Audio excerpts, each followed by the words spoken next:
E hoje a gente vai falar dos 3 principais erros que os fundadores e fundadoras geralmente cometem quando estão estruturando as suas empresas, muitas vezes porque eles ou elas não tiveram ainda acesso a esses dados, a esse conhecimento. Então a gente vai falar o primeiro erro: não se preocupar com a transição da venda feita pelos fundadores para a venda feita pelo time.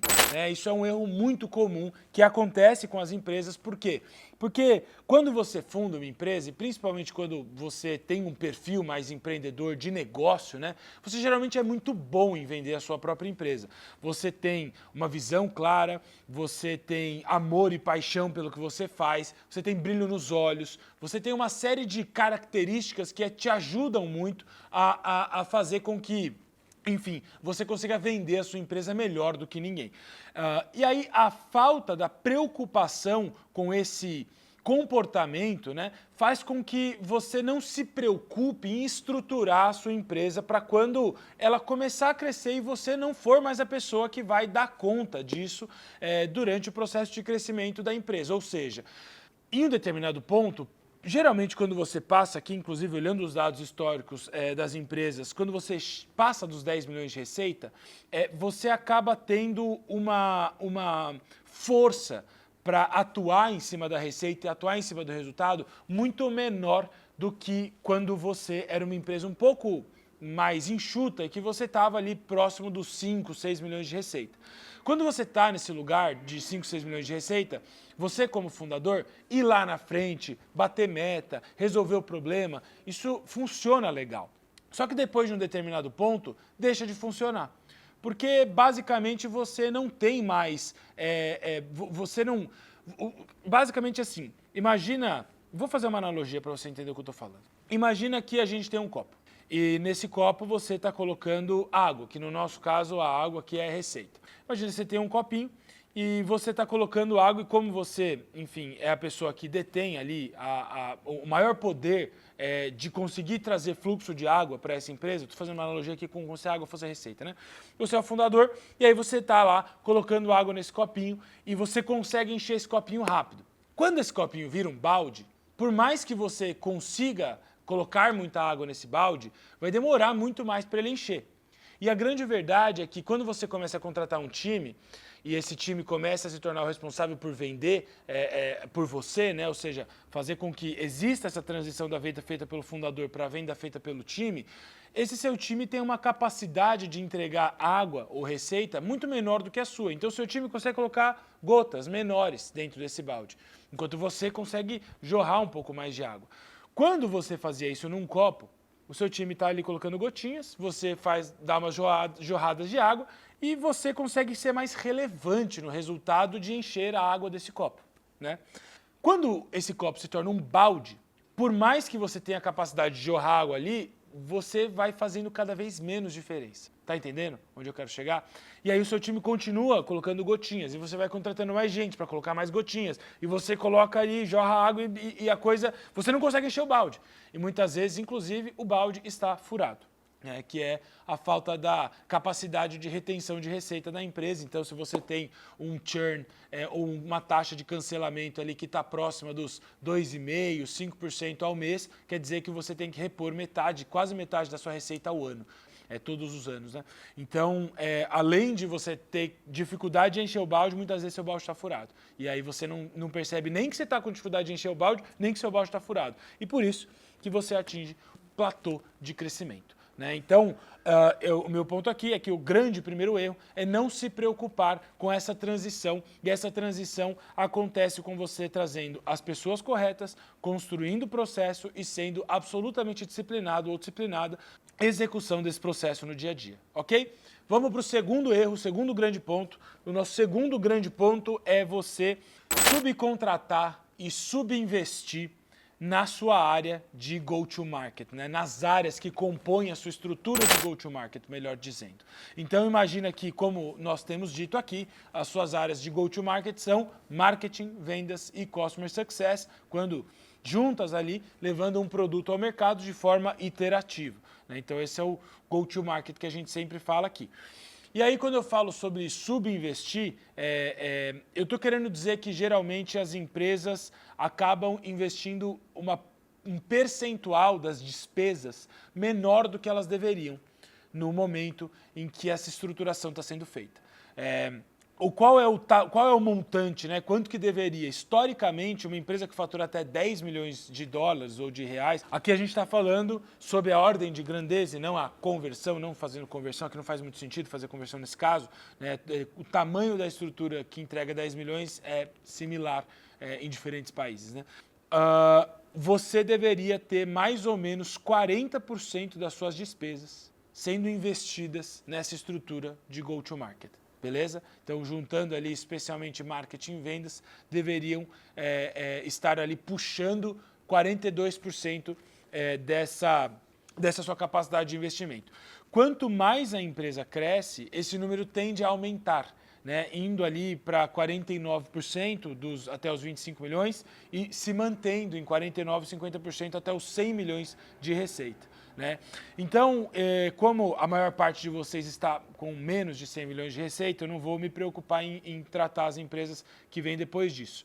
Mas o grande ponto aqui é que é muito importante que você tenha essa divisão bem estabelecida do seu orçamento e que você invista 40% do seu orçamento disponível do ponto de vista de despesas que a sua empresa pode ter, estruturas ligadas ao go-to-market da sua empresa. Né? E aí, se você quiser saber exatamente essa divisão, mais ou menos 31% em vendas, né? 25% em Customer Success, 19% em marketing e o resto o COGS. Né? Então, se você não sabe o que é COGS, não é o que eu vou tratar aqui, mas é o conjunto de custos associados à entrega. Então, você pode olhar em algum outro lugar.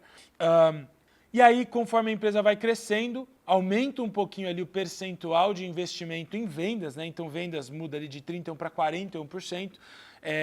CS de 25 para 22, o que eu discordo, acho que você tem que manter a estrutura de CS, e marketing de 19 para 16. Né? Então, esse subinvestimento em CS é uma das grandes razões pelas quais as empresas não conseguem ter a retenção de receita que as melhores empresas do mundo têm.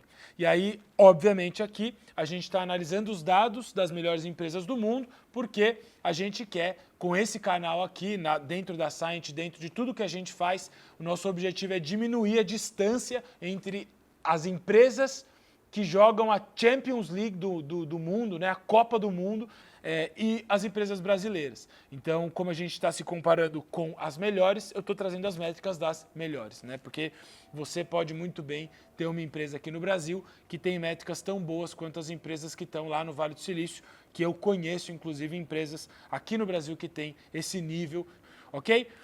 Então, esse é o segundo erro. E o terceiro e último erro que eu gostaria de frisar aqui, ele é um dos mais complicados, um dos mais importantes, um dos mais negligenciados. Sinceramente, talvez seja a variável mais negligenciada fundadores de empresas, que é o tal do tempo de rampagem.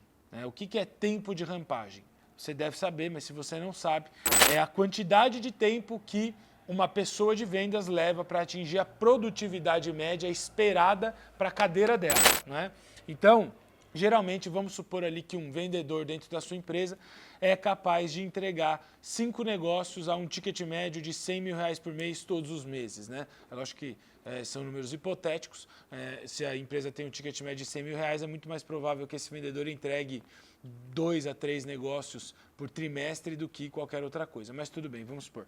2 a 3 negócios por trimestre, 100 mil reais de ticket médio por mês. Né? Então, é um orçamento ali de 1 milhão e 200 mil reais que ele puxa de uma grande empresa, tem que ser, né, para comprar. E, portanto, o que a gente está avaliando aqui, quanto tempo demora para um vendedor conseguir entrar na empresa, aprender sobre o produto, aprender sobre o cliente e aprender sobre o processo. Né? São essas as 3 variáveis que dizer quanto tempo a rampagem vai demorar para conseguir atingir esses 3 negócios por trimestre, que foi o que a gente combinou aqui que é viável. Né? 3 negócios por trimestre é 100 mil reais por mês. Quanto tempo demora para isso acontecer? Quanto tempo você acha que demora? Independente da quantidade de tempo que você pensou, eu diria que provavelmente está errado. Porque a métrica dos dados históricos diz que demora 6 meses para um vendedor entrar na empresa, aprender essas coisas e atingir a produtividade média esperada, né? E aí ele faz uma curva, imagina que aqui é o limite mínimo ali, né? Dele se pagar. E aí a pessoa começa custando para a empresa, imagina que a linha está aqui, começa custando para a empresa, e aí vai aumentando o resultado dela até que lá no sexto, sétimo mês ela atinge um resultado que justifica o cargo dela. Então olha que louco, durante provavelmente algo como 3 a 4 meses você está pagando para ver se a pessoa vai dar certo dentro da sua empresa. E aí ela vai... ao longo do tempo, se provando, e aí ela vai começando a entregar resultado, e em um determinado ponto ela começa a entregar resultado. E esse é o momento onde ela atingiu a rampagem, né? Ela rampou. E aí ela vai começar a entregar as métricas que você esperava. Então, definitivamente isso é algo que eu percebo que todas as empresas com as quais eu conversei até hoje não têm uma expectativa adequada à realidade, né? Assim, todas eu estou exagerando um pouquinho, mas eu diria que mais de 90%, sinceramente. Eu gostaria de deixar esse alarde aqui, eu estou sendo exagerado de propósito, porque mais de 90% das empresas não sabe quanto tempo os seus vendedores demoram para rampar, especialmente empresas que estão no estágio inicial. Porque a empresa, quando está no estágio inicial, ela não tem muito dado, né, para saber quanto tempo demora, quanto tempo não demora e tal. Então, é muito importante que você tenha essa preocupação e que, ao longo do processo, você documente os dados para garantir que, quando você está trazendo as pessoas, você, inclusive, saiba quanto tempo vai demorar. Mas, mais importante do que isso, para as 3 coisas acontecerem, para você, porque os 3 erros, né? Então, para você conseguir fazer a transição da venda feita pelo fundador para a venda feita pelo time, para você conseguir ter uma estrutura de go-to-market que seja condizente com o tamanho da sua empresa, sob a perspectiva quantos por cento das despesas você está colocando nesse time, e para que você consiga ter um tempo de rampagem adequado, né, você precisa de quê? Você precisa de processos, você precisa de arquitetura de receita, você precisa de modelo de dados, você precisa de clareza sobre o cliente, mas especificamente você precisa de um excelente plano de onboarding dessas pessoas. Então você precisa ter um processo muito bem estabelecido para as pessoas entrarem, aprenderem como a sua empresa funciona e começarem a performar bem a sua tarefa. Especialmente se o seu ciclo de venda é um ciclo longo. Se o seu ciclo de venda é um ciclo longo, pensa que a pessoa vai entrar e vai ter que ver pelo menos 2, 3 ciclos de vendas para conseguir performar. Você precisa ter processos muito bem estabelecidos para que, quando ela tenha o onboarding dela concluído, ela possa começar a executar processos que você entregou para ela como sendo o caminho ideal para que ela consiga atingir os objetivos dela. Então, um bom plano de onboarding, um bom processo muito bem estabelecido e uma máquina de treinamento. Então, você precisa garantir que você treine o seu time todas as semanas, se não todos os dias. Se você não treina o seu time todas as semanas ou todos os dias, você provavelmente não vai conseguir atingir esses objetivos e não vai conseguir jogar a Champions League das empresas, né? Então, se você quiser ser uma empresa que joga o nível classe A, que está a nível mundial, você precisa se preocupar com essas 3 variáveis. O platô de crescimento e a transição, a quantidade de despesas e a rampagem do seu time de vendas. Espero que depois desse vídeo você não cometa esses erros. Muito obrigado pela atenção, pela paciência e até a próxima.